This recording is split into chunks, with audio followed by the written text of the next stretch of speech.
오늘 우리에게 새날을 주신 하나님을 찬양하겠습니다. 찬송가 94장 찬양합니다.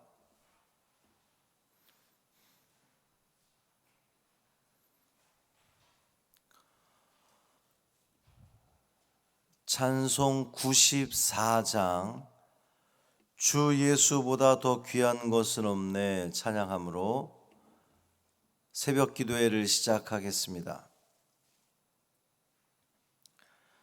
주 예수보다도 귀한 것은 없네.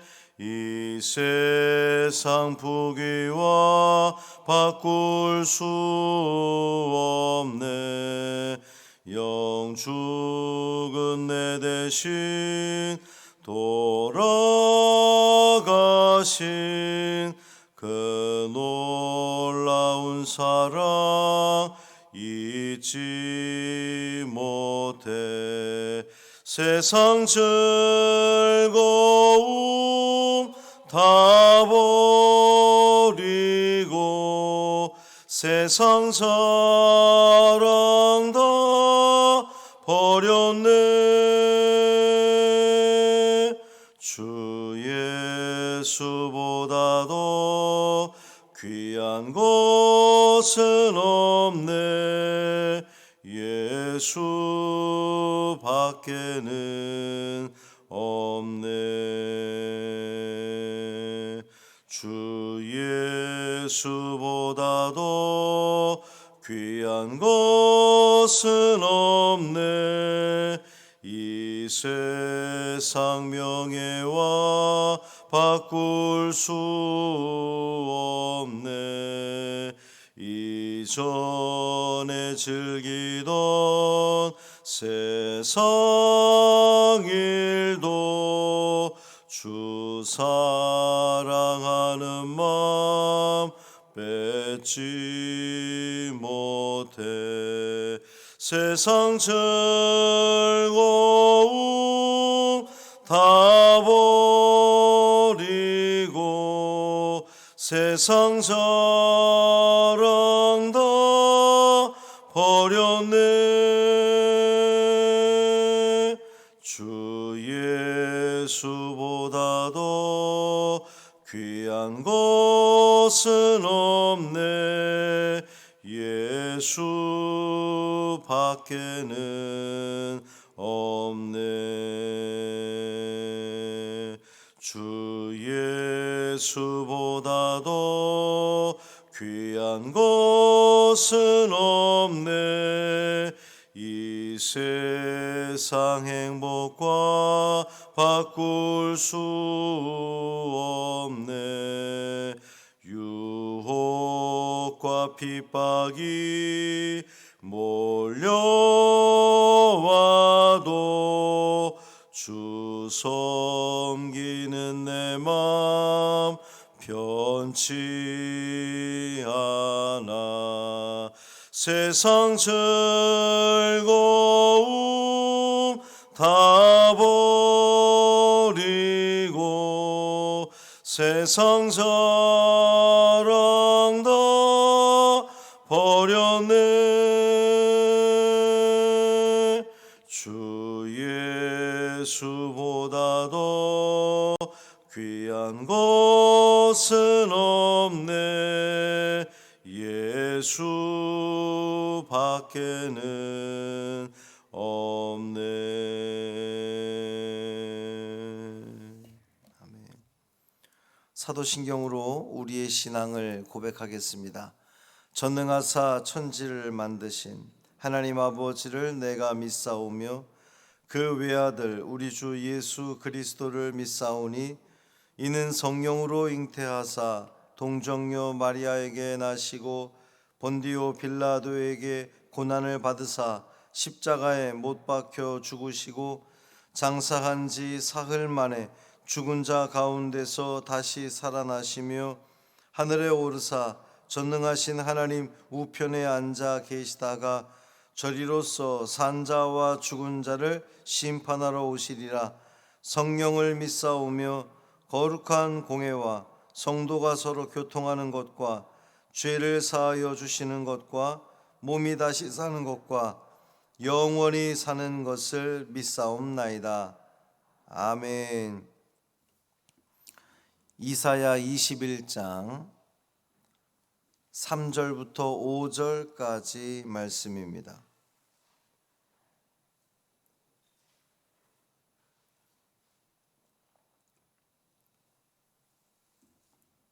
이사야 21장 3절부터 5절까지 말씀 함께 읽겠습니다.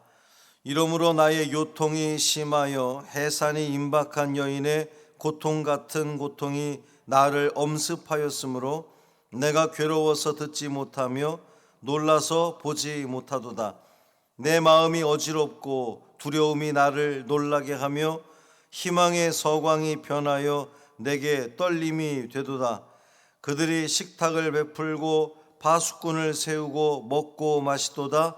너희 고관들아 일어나 방패의 기름을 바를지어다. 아멘. 이 말씀 하나님 말씀입니다. 오늘도 주님의 평강이 여러분의 삶 가운데에 가득하기를 주님의 이름으로 축원합니다. 김광희 권사님은 퇴원을 하셨는데요,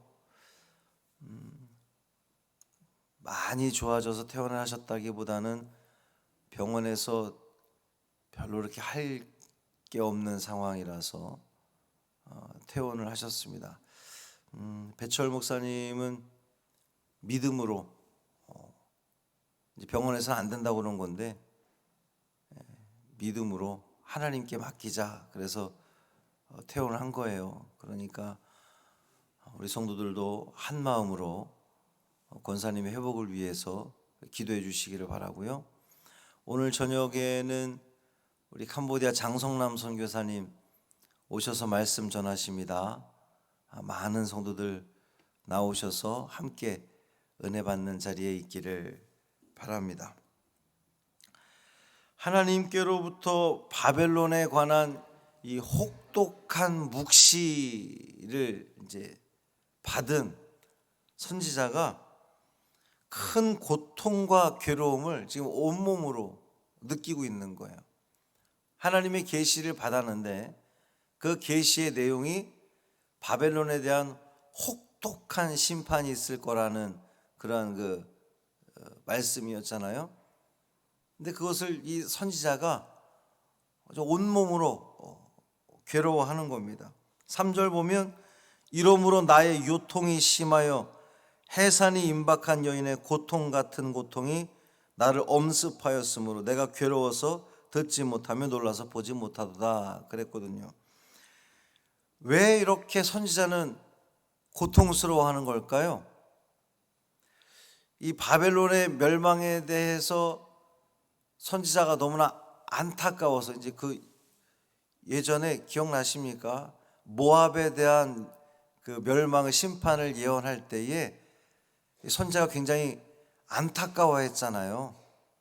그런데 이 바벨론에 대한 멸망을 선포하는데도 이 선지자가 너무나 안타까워서 지금 그러는 걸까요? 괴로워하는 걸까요? 그렇지는 않습니다. 왜냐하면 바벨론은 한마디로 말하면 멸망당해도 마땅한 거거든요. 그냥 이스라엘 이 주변국 중에 하나 정도가 아니라 바벨론은 상징적인 의미가 있다고 말씀드렸죠. 사단의 권세, 하나님 대적자. 그러니까 바벨론이 멸망하는 건 당연해요. 그럼에도 불구하고 왜 선지자는 이렇게 고통스러워하느냐, 왜 괴로워하느냐? 그 무게감 때문에 그렇습니다. 이 바벨론의 멸망은 단순히 한 나라의 멸망이 아니라 이 거대한 이제 하나님의 대적자, 거대한 세력이 멸망하는 것을 선포하라고 하나님으로부터 받았잖아요. 그러니까 얼마나 그 무게감이 대단합니까? 야, 그냥 여기 나라 하나 멸망할 거야, 이 정도가 아니라 인류의 하나님을 대적하는 모든 것들은 다 멸망할 거야, 이제 이렇게 선포하는 거니까 그 무게감이 너무나 무거워서 이제 괴롭고 고통스러워하는, 이렇게 우리가 이해를 해야 됩니다. 얼마나 그 고통이 심했는지, 요통이 심하다, 이제 임산부의 고통처럼 아주 극심한 고통을 이야기하는 건데, 고통이 너무 심해서 묵시를 제대로 보고 듣는 것이 어려울 지경이었다라고 표현하고 있어요. 그러면서 4절에 내 마음이 어지럽고, 이제 마음이 어지러운 것은 마음이 진정되지 못하다는 거죠. 평안하지 못하다는 걸 말하는 겁니다. 두려움이 나를 놀라게 하며 희망이 서광이 변하여 내게 떨림이 되도다 그러는데, 사실 여기 이제 희망의 서광 그러면 뭔가 좀 긍정적인 그런 서광이 비추는 거니까, 서광이라고 번역하기보다는 우리 각주에, 여러분 성경의 각주에도 보면 밤이라고 이렇게 되어 있습니다. 밤이, 그러니까 희망의 밤, 황혼. 이제 혹독한 묵시로 인해서 새로운 날이 기대되는 뭔가 좀 편안하고 즐거운 밤이 아니라 두렵고 떨리는 밤이 되어서 안식할 수 없음을 시사해 주는 것이기 때문에 서광이라기보다는 밤이라고 번역하는 것이 좀 더 옳지 않았나, 이렇게 보여집니다. 하나님의 선지자들은 그 어떤 계시를 받든 그 주제나 내용, 또 메시지를 선포할 대상으로 인해서 참으로 고통스러운 이 심리적 또 신체적 괴로움을 겪었음이 분명합니다. 목사도 마찬가지예요. 하나님 말씀을, 그 무거운 말씀을 전할 때가 있단 말이죠. 아주 단호하게 분명하게 선포할 때가 있어요. 늘 복 받으십시오, 좋은 일 있을 겁니다, 하나님 여러분을 지켜주실 겁니다, 이런 이야기만 하고 끝나는 것이 아니라 회개해야 됩니다, 돌아서야 됩니다, 분명히 하나님께 나아가야 됩니다라고 하는 것을 선포할 때에 마음이 아무렇지 않는 것이 아니에요. 굉장히 무거운 마음으로 선포하게 되는 거거든요. 그럼에도 불구하고 하나님의 선지자들은 그것을, 하나님께서 명령하신 것을 거부하지 않고 온몸으로 받아들였던 거죠. 그래서 하나님 명령을, 하나님 말씀하신 것을 들은 그대로, 말씀하신 그대로 선포하는 것이 바로 하나님의 종들이 해야 할 자세인 거죠. 한편 이 바사군의 침공이 예상되었는데, 어제 말씀에도 그 메대와 엘람, 이제 그것은 바사군이라고 말씀드렸는데, 그 바사군의 침공이 예상되는데 바벨론 왕이 한 일은 무엇입니까?